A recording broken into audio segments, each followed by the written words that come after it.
الحمد لله رب العالمين والصلاة والسلام على سيد الأنبياء والمرسلين نبينا محمد وآله وصحبه وذريته وأهل بيته أجمعين أما بعد فأعوذ بالله من الشيطان الرجيم بسم الله الرحمن الرحيم وذا النون إذ ذهب مغاضبا فظن أن لن نقدر عليه فنادى في الظلمات أن لا إله إلا أنت سبحانك إني كنت من الظالمين. حضرات کلام مقدس کی سورۃ الانبیاء کی ایک آیت کریمہ جو آج ہم نے نماز تراویح کے اندر سماعت کی وہ تلاوت کی گئی. اس آیت کریمہ کے اندر اللہ تبارک و تعالی نے ایک ایسی دعا کا ذکر کیا جو دعا اللہ تعالی کے برگزیدہ بندے انبیاء میں سے ایک نبی نے بڑے ہی کٹھن موقع پر بڑے ہی مشکل وقت میں اور بڑے ہی تکلیف دہ عالم میں انہوں نے اس دعا کو پڑھا. جانتے ہیں کون ہے وہ نبی جنہوں نے اس دعا کو پڑھا؟ کون ہے نبی؟ کوئی جانتے ہیں؟ لا الہ الا انت سبحانک انی کنت من الظالمین. کس کی دعا ہے؟ حضرت یونس علیہ السلام کی دعا ہے. حضرت یونس علیہ السلام بھی بڑے انبیاء میں سے ایک نبی ہے.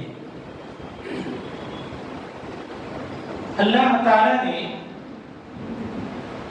دنیا کے اندر بے شمار انبیاء آئے اور ان کی طرف اللہ تبارک و تعالی نے قومیں جو تھی ان کی طرف نبی بنا کر انہیں بھیجا.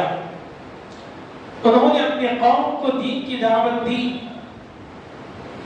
کچھ لوگوں نے قبول کیا اور کچھ لوگوں نے قبول نہیں کیا. قبول کرنے والوں کی جو تعداد تھی وہ ہمیشہ کمی رہی ہے. اسلام میں کبھی بھی مینارٹی اور میجارٹی کا کوئی مسئلہ ہی نہیں رہا.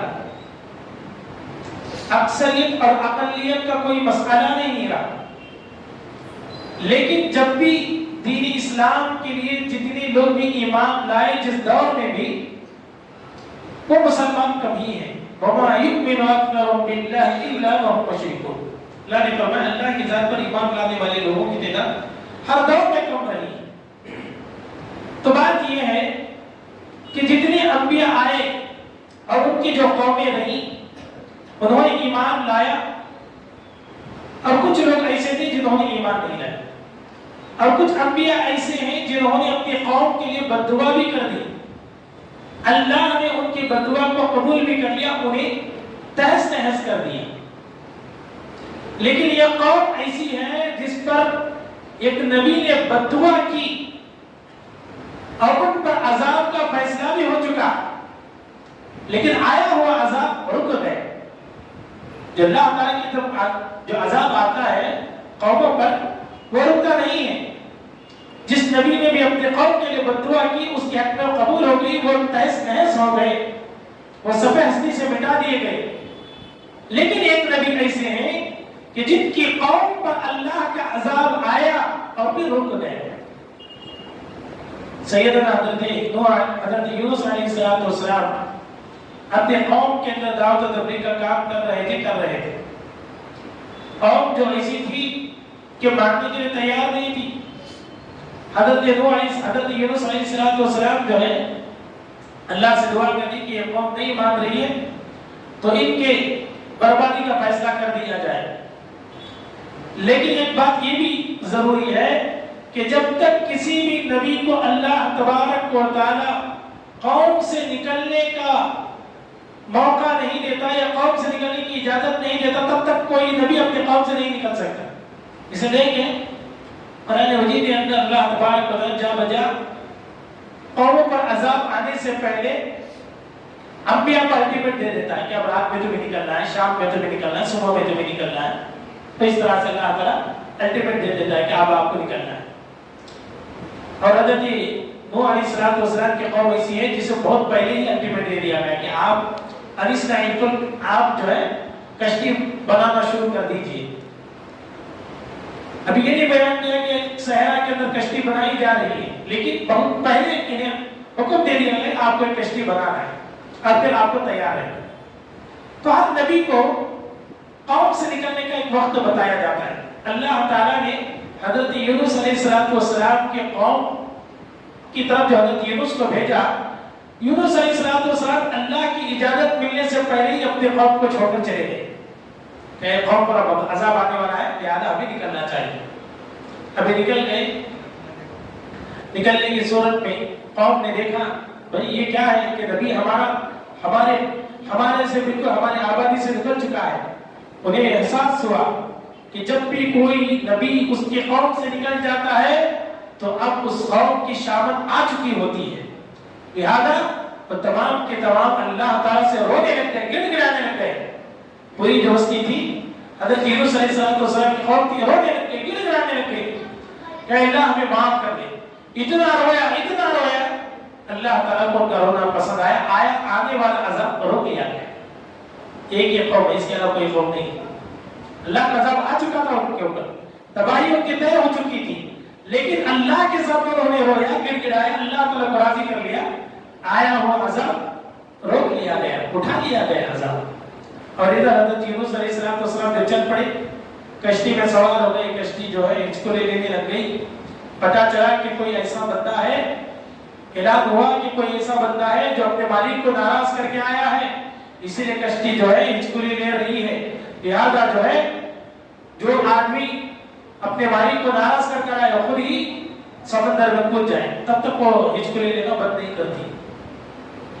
تو لوگوں نے قرآن کا ڈالی تو حضرت یونس علیہ السلام کا نام ہے. بھئی اتنا پیارا انسان یہ کیسے اللہ کی اپنے مالک کی نافرمانی کر سکتا ہے؟ تو پھر قرآن اندازی کی یونس علیہ السلام کا نام آیا تو کہا کہ قرآن اندازی میں غلطی ہوئی ہوگی. پھر دوبارہ ڈالا، سہ بارہ ڈالا یونس علیہ السلام کا نام. حضرت یونس علیہ السلام کیا ہے، چلتی ہوئی کشتی میں کیا لگ رہا ہوگا.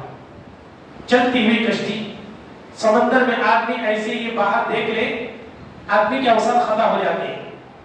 اب چلتی ہوئی کشتی میں سمندر سے چھلانگ لگاتے ہیں. اللہ کا ادھر حکم ہوتا ہے کہ ایک مچھلی حضرت یونس علیہ السلام کو اپنا نوالا کر لیتی، نگل لیتی. اللہ نے صرف نگلنے کا حکم دیا، کھانے کا نہیں. اور اس لیے یاد رکھیں اللہ تبارک و تعالیٰ کی مشیت کے بغیر کوئی چیز حرکت میں نہیں آ سکتی. ایک موقع پر اللہ نے فرمایا وَمَا تَسْقُطُ مِن وَرَقَةٍ إِلَّا يَعْلَمُهَا. فرمایا کہ جو بھی درخت سے پتا دامن اس وقت تک نہیں چھوڑتا جب تک کہ اللہ کی اجازت نہ ہو. پتا درخت سے ایک چھوٹی سی ہوا نکلتی ہے، پتے درخت سے گر کر نیچے گر جاتے ہیں. اب ہم سمجھتے ہیں ایسے گر گئے ہیں ہوا کے جھونکے سے. اللہ کی اذن، اللہ کی اجازت کے بغیر وہ پتا بھی نیچے نہیں گر سکتا، زمین سے ٹکرا نہیں سکتا. اور فرمایا اللہ کے علم میں ہوتا ہے کہ فلاں درخت ہے، وہ درخت کا پتا جو ہے اب زمین سے ٹکرا گیا، اس کا علم بھی اللہ کی ذات ہے.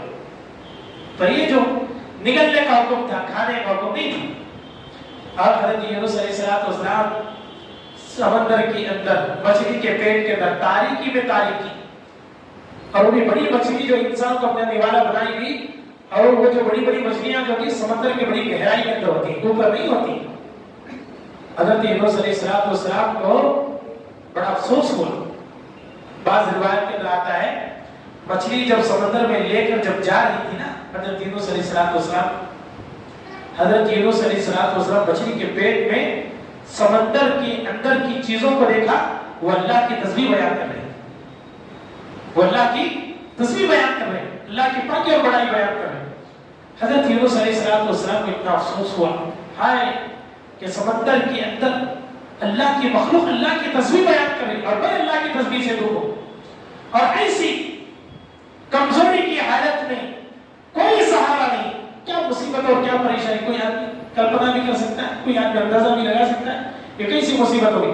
اس مصیبت کے موقع میں جس ذات کو پکارا اللہ کی ذات ہے. کہا لا الہ الا انت سبحانک انی کنت من الظالمین، اے اللہ تیری ذات پاک ہے، تیرا علاوہ کوئی معبود نہیں ہے، میں خطا کار ہوں، میں ظالمین میں سے ہوں۔ مختصر سی دعا بڑی لمبی چوڑی نہیں، اور اللہ نے بڑے پیار سے کہا وَظَنُّونِي إِذْ ذَهَبَ مُغَاضِبًا، اس دیکھو اس مچھلی والے کو اللہ نے کیا کہا، نام نہیں لیا۔ عرب کے اندر کیا ہوتا ہے، عربی زبان کے اندر، اب دیکھیں قرآن مجید میں اللہ تعالیٰ کی محبت کے اندازے دیکھی، اللہ تعالیٰ سب سے زیادہ کس سے پیار کرتا ہے، پیار نبی صلی اللہ علیہ وسلم سے۔ کہیں بھی اللہ نے نبی کا نام نہیں لیا۔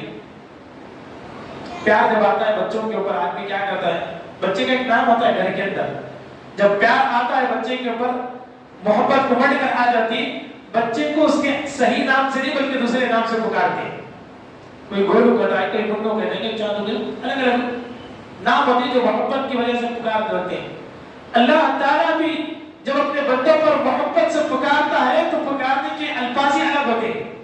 قرآن مجید میں اللہ تعالیٰ نے حضرت یونس نہیں کہا بلکہ کیا کہا، وَظَنُّونِي إِذْ ذَهَبَ مُغَاضِبًا، کہا کہ دیکھو اس مچھلی والے کو، ایک موقع پر صاحب الحوت کہا، ایک جگہ پر اللہ نے فرمایا صاحب الحوت کہا، یعنی مچھلی والا کہا، الگ الگ ناموں سے اللہ نے پکارا، تو کہا کہ یہ دیکھو اس مچھلی والے کو، اس نے اللہ کی ذات کو پکارا، اور کن الفاظ کے ذریعے سے، اللہ کو اتنا پسند، لا الہ الا، یہ جو لا الہ جو شروع میں آتا ہے جن دعاؤں کے نبی اور دعاؤں کی بڑی اہمیت ہوتی ہے، بعض نے اہل علم نے ایسی دعاؤں کو اسم اعظم سے کہا ہے، ایسی دعاؤں کو کیا کہا ہے، اسم اعظم کہا ہے۔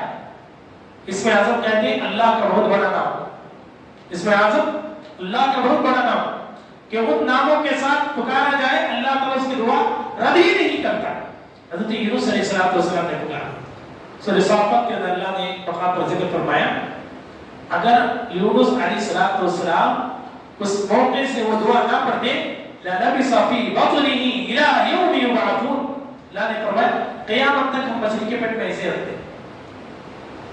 اگر وہ دعا یونس نہ پڑھتا تو اللہ تعالیٰ فرماتا ہے قیامت کے صبح تک اسے مچھلی کے پیٹ میں ایسے ہی ہم رکھتے۔ اتنی بڑی دعا، ایک معمولی دعا ہے، اتنی بڑی دعا، اور کس جگہ مانگی گئی، سمندر کی گہرائی میں، مچھلی کے پیٹ میں، تاریکی میں، اندھیرے میں، رات کی تاریکی میں، دن کا اجالا وہاں تک نہیں پہنچتا ہے، تو ایسی ظلمت میں، ایسی تاریکی میں اللہ تعالیٰ کو پکارا تو اللہ نے حضرت یونس علیہ السلام کو کیا کیا، نجات دی۔ فَنَجَّيْنَاهُ مِنَ الْغَمِّ وَكَذَلِكَ نُنجِي الْمُؤْمِنِينَ، اللہ نے فرمایا ہم نے بہت بڑی مصیبت سے انہیں نجات دی، وَكَذَلِكَ نُنجِي الْمُؤْمِنِينَ، اللہ نے فرمایا ہم مؤمنین کو ایسے ہی نجات دیتے۔ تو ایسے نبی نہیں ہیں، اگر نبی کے ماننے والے بھی اللہ سے دعا مانگے اللہ تعالیٰ انہیں بھی اسی مصیبت سے نجات عطا کرتا ہے۔ تو میرے بھائی بھی کوئی معمولی دعا نہیں، تو لہذا اس مختصر سی بات سے سمجھانا یہ مقصد ہے کہ آدمی جتنی بڑی مصیبت میں ہوتا ہے، یوں سمجھ لیجیے وہ دعا کی قبولیت کا وقت ہے۔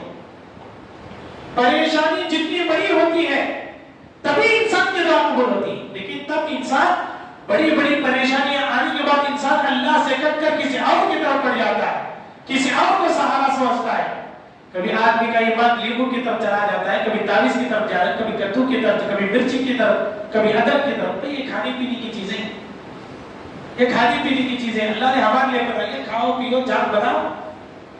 اب آدمی جو چیز کھانے کے لیے اس کے اوپر امیدیں باندھا ہے، یہ کدو ہے، یہ ناریل ہے، اس کے نجات کا سبب بنے گا، آدمی یقین کر رہا ہے بھائی وہ مرچی، آدمی اگر چلے جائے بازار کے اندر اس کی کوئی اہمیت نہیں ہوتی، پیروں میں پیسی جاتی ہے، پیروں میں پیسی جاتی ہے، روندی جاتی ہے، آدمی اس کو سہارا بنایا ہوا ہے۔ لیمو ہے بھائی، اس کی حالت تو دیکھیے، کبھی تھوڑی سی دیر رکھ دیا جائے اپنی شباہت کو ختم کر دیتا ہے، اور آج اسے سمجھ رہا ہے کہ یہ مشکل کشا ہے۔ میرے بھائی مشکل کشا اللہ کی ذات ہے، اللہ کی ذات غموں کو دور کرنے والی، اَمَّن يُجِيبُ الْمُضْطَرَّ إِذَا دَعَاهُ وَيَكْشِفُ السُّوءَ وَيَجْعَلُكُمْ خُلَفَاءَ الْأَرْضِ أَإِلَٰهٌ مَّعَ اللَّهِ، اللہ نے فرمایا کون ہے جو مشکلوں کی وقت کی دعا کو سنتا ہے، پکار کی سنتا ہے، بے قراروں کی بے قراری کو دیکھتا ہے اور انہیں اس سے دور کرتا ہے، اللہ تعالیٰ چین دیتا، سکون دیتا ہے۔ أَإِلَٰهٌ مَّعَ اللَّهِ، کیا اللہ کے علاوہ بھی کوئی اور معبود ہے؟ تو میرے بھائی تو یہ چیز بتانا مقصد یہ ہے کہ جتنی بڑی مصیبت انسان پر آتی ہے تو وہ سمے ہوتا ہے، وہ وقت ہوتا ہے انسان کی دعا کی قبولیت کا، لہٰذا اس وقت کو غنیمت جانتے ہوئے مسلمان اللہ تعالیٰ سے لو لگائے، دعا مانگے، استغفار کرے، اسے راضی کرنے کی کوشش کرے، یقین اللہ تعالیٰ راضی ہوگا۔ دعا رب العالمین سے، رب العالمین ہم تمام مسلمانوں سے ایمانوں میں کلام مقدس کو پڑھنے سمجھنے اور اس مطابق زندگی گزارنے کی توفیق نصیب فرمائے۔ آمین۔ السلام علیکم و رحمۃ اللہ وبرکاتہ۔